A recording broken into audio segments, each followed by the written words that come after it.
It is now time for the time being, daily Hillary Clinton checkup on With All Due Respect. The Washington Post Ruth Markets has been rolling her eyes at Hillary Clinton's press conference. The New York Post calls her the leader of the free world. Ah, yeah, I get it. The leader of the free world. And MSNBC and Fox News were in deep synchronicity last night.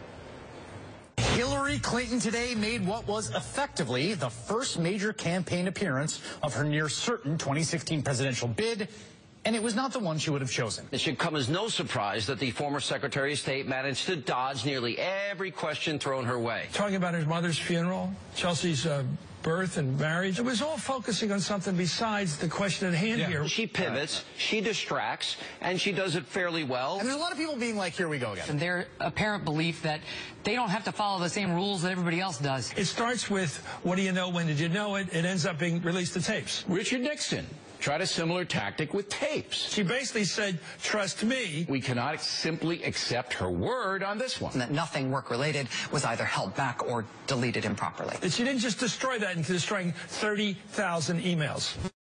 Oh, it's gone.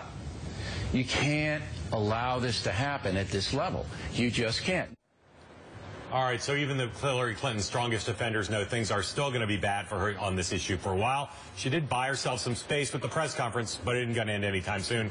John, what are the most ominous signs for Secretary Clinton in the last 27 hours? Well, just to try to make explicit what that brilliant piece of tape shows is that if you have a moment where Chris Hayes, Rachel Maddow, Chris Matthews are all singing from the same songbook with Sean Hannity and Bill O'Reilly, first of all, it's possible that the universe is about to explode. That's not very usual. But that is a bad thing. This is an elite story right now. People are right. Al Hunt, others are right. Most Americans are not paying attention to this. But as we both know, how the media perceives things and how elites in both parties perceive things matters, especially in an early part of the campaign. And right now, the elite world across the ideological spectrum thinks that she's in trouble and she did really badly last night. That's bad for her. And there's some big things that are pending on the legal front, not just the House committees maybe subpoenaing her to testify and trying to fight maybe for that hard drive, but also the AP going after the unfulfilled FOIA requests. Yes. I still believe, based on what she said yesterday, what she did, what we know she did, and what the coverage was like, the undercovered aspect of this is the failure to have the documents in place so that FOIAs and subpoenas were truly